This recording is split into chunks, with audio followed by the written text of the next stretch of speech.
ఫిలిప్పీయులకు రాసిన పత్రిక 4వ అధ్యాయము 19వ వచనం. దేవుడు తన ఐశ్వర్యం చొప్పున క్రీస్తు యేసునందు మహిమలో మీ ప్రతి అవసరతను తీర్చును. ఎంత గొప్ప వాగ్దానాన్ని దేవుడు మనకి అనుగ్రహిస్తూ ఉన్నారండి. దీనివల్ల ఆయన యొక్క కృపలో మనకి మన యొక్క జీవితాలకి ఏ అవసరం ఉన్నదో అవన్నీ కూడా మనకి తీరుస్తానని దేవుడు సెలవిస్తూ ఉన్నారు. మన జీవితాలకి ఎన్నో ఈ లోకంలో చాలా పరిస్థితులను బట్టి ఒక్కొక్క పరిస్థితిని బట్టి ఒక్కొక్కటి అవసరం అవుతుంది. అయితే దేవుడు ప్రతి అవసరత అంటూ ఉన్నారు. ప్రతి అవసరత దేవుడు తీరుస్తారంట. చాలా మందికి ఎన్నో అనుమానము సందేహములు ఉంటూ ఉంటాయి. ఈ యొక్క అవసరత తీరుతుందా, ఈ యొక్క పరిస్థితి బాగుపడుతుందా, ఈ యొక్క మరి పరిస్థితులు అన్నీ కూడా చక్కబడతాయా అని ఎంతో వారి యొక్క జీవితాలలో మదన పడుతూ ఎంతో ఇబ్బంది పడుతూ ఉంటారు. కానీ దేవుడు ఏమంటూ ఉన్నారంటే మీ ప్రతి అవసరతను నేను తీరుస్తాను అంటూ ఉన్నారు. దేవుని యొక్క వాక్యంలో దేని గురించి చింతింపకుడి కానీ ప్రతి విషయంలోనూ ప్రార్థన విజ్ఞాపనం చేత కృతజ్ఞతాపూర్వకంగా మీ విన్నపములు దేవుడికి తెలియజేయండి. అప్పుడు సమస్త జ్ఞానమునకు మించిన దేవుని సమాధానము యేసుక్రీస్తు వలన మీ హృదయములకు మీ తలంపులకు కాపలి ఉండును. అవునండి, మనము ఎంతో ఆలోచిస్తాం, ఎంతో బాధపడతాం, ఎంతో వేదన చెందుతాం మన యొక్క తలంపులను బట్టి. కానీ మనకి ఎటువంటి ఆనందము సమాధానము మన కార్యము జరగవు. కానీ మనము చింతింపకూడదు, మనం బాధపడకూడదు.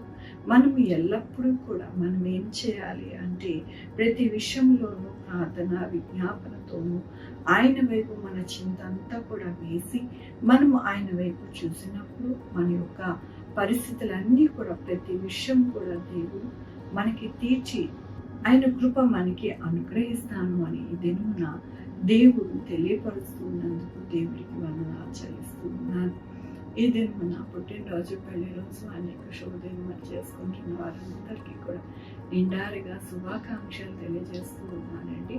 మీ జీవితంలో దేవుని యొక్క కృప, ఆయన యొక్క దీవెన, ఆయన యొక్క ధననిధి నుండి మీకు అన్ని విషయాలు, అన్ని బహుమానాలు మీకు అనుగ్రహింపబడింది కాక ప్రార్థించుకున్నామండి. యెహోవా దేవాన తండ్రి నా ప్రభా మీ కృపా కనికరిస్తాను బట్టి మీకు వందనాలు స్తుతులు స్తోత్రం చెల్లించుకుంటున్నాను. గొప్ప దేవుడుగా మీరు ఉన్నారు. ఎల్లప్పుడూ కూడా మాకు నాయన మీ యొక్క గొప్పని సమాధానాన్ని, మీ యొక్క నాయన తండ్రి ఐశ్వర్యాన్ని మాకు అనుగ్రహించే దేవుడుగా మీరు ఉన్నారు. అలాగే నాయన ఇది నా తండ్రి పుట్టినరోజు పెళ్లి రోజు అనేక శుభదినం చేసుకుంటున్న వారందరినీ దీవించండి, ఆశీర్వదించండి. మీ కృపలో వారిని భద్రపరచండి. మా కొరకు ప్రార్థించమని వారిని వారి యొక్క బిడ్డల్ని నాయన వారి భవిష్యత్తు, వారి ఆరోగ్యంలో, వారి జీవితాలు, వారి ఉద్యోగంలో, వారి వ్యాపారంలో అన్నింటినీ కూడా మీ యొక్క కృపలో భద్రపరచండి. Sugar, BP, thyroid, heart problem, kidney problem, AIDS, cancer, బలహీనత, పెరాలసిస్, గ్యాస్ట్రిక్ ట్రబుల్, ప్రతి విధమైన తండ్రి అనారోగ్యాలను తీసుకొచ్చి హాస్పిటల్లో ఉన్న బిడ్డలకి నాయన మరి చక్కటి ఆరోగ్యం దయచేయండి. యాక్సిడెంట్స్ అయిన వారికి త్వరగా కోలుకోవడానికి సహాయం చేయండి. యాక్సిడెంట్స్ కాకుండా సహాయం చేయండి. ఎక్కడ వరదలు భూకంపాలు రాకుండా సహాయం చేయండి. మంచి పంటలు పండి నాయన తండ్రి చక్కగా రైతుకి నాయన మంచి లాభం ఉండేటట్టు సహాయం చేయండి. అలాగే నా ప్రభా బిడ్డలు లేని వారికి బిడ్డలు దయచేయండి. బిడ్డలకి సుఖమైన కాంతి దయచేయండి. నా ప్రభా తల్లి బిడ్డ క్షేమానికి సహాయం చేయండి. నా ప్రభా మీ కృపలో కనికరములు నాయన ప్రతిదీ కూడా ప్రతి ఒక్కరికి అనుగ్రహించమని కోరుకుంటున్నాను.